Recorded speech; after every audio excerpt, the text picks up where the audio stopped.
പല അസുഖങ്ങൾക്കും വർഷങ്ങളായിട്ട് മരുന്ന് കഴിക്കുന്നവരായിരിക്കും നമ്മളിൽ പലരും. നമ്മൾ തന്നെ ചിന്തിക്കാറുണ്ടല്ലേ, എത്ര വർഷമായി മരുന്ന് കഴിക്കുന്നു, എന്തുകൊണ്ട് എൻ്റെ അസുഖം മാറുന്നില്ല, അല്ലെങ്കിൽ മരുന്ന് നിർത്തുമ്പോൾ എന്തുകൊണ്ട് ഇത് തിരിച്ചു വരുന്നു എന്ന്. കാരണം നമ്മൾ ചികിത്സിക്കുന്നത് രോഗത്തെ, പക്ഷെ ഇതിനൊരു റൂട്ട് കോസ് ഉണ്ട്.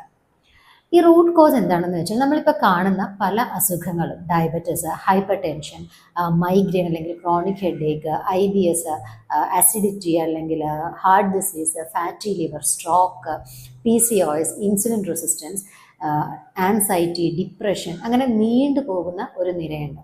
ഇതിനെല്ലാം പലപ്പോഴും നമ്മളിൽ പലരും ഏതിനെങ്കിലും എല്ലാമായിട്ട് മരുന്ന് കഴിക്കുന്നുണ്ടാവും. ഇതിൻ്റെ എല്ലാം റൂട്ട് കോസ് എന്ന് പറയുന്നത് സ്ട്രെസ്സാണ്. നമുക്ക് സ്ട്രെസ് ഉണ്ടാകുമ്പോൾ നമ്മുടെ ശരീരം കോർട്ടിസോൾ എന്ന് പറയുന്ന ഒരു ഹോർമോൺ ഉൽപ്പാദിപ്പിക്കുന്നു. ഇത് ആക്ച്വലി നമ്മുടെ ശരീരത്തിനെ സംരക്ഷിക്കാനാണ് ഈ ഹോർമോൺ ഉൽപ്പാദിപ്പിക്കപ്പെടുന്നത്.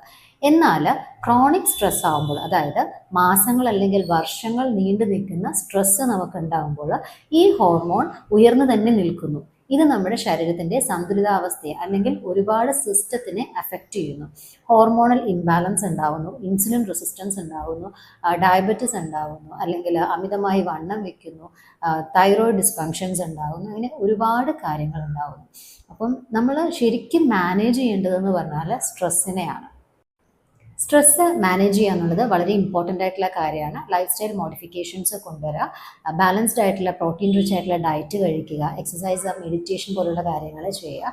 അതുപോലെ 7 to 8 hours സുഖമായി ഉറങ്ങുക, സ്ക്രീൻ ടൈം കുറയ്ക്കുക, healthy and happy relationships build ചെയ്യുക. ഇതെല്ലാം സ്ട്രെസ്സ് കുറയ്ക്കാനായിട്ട് സഹായിക്കും.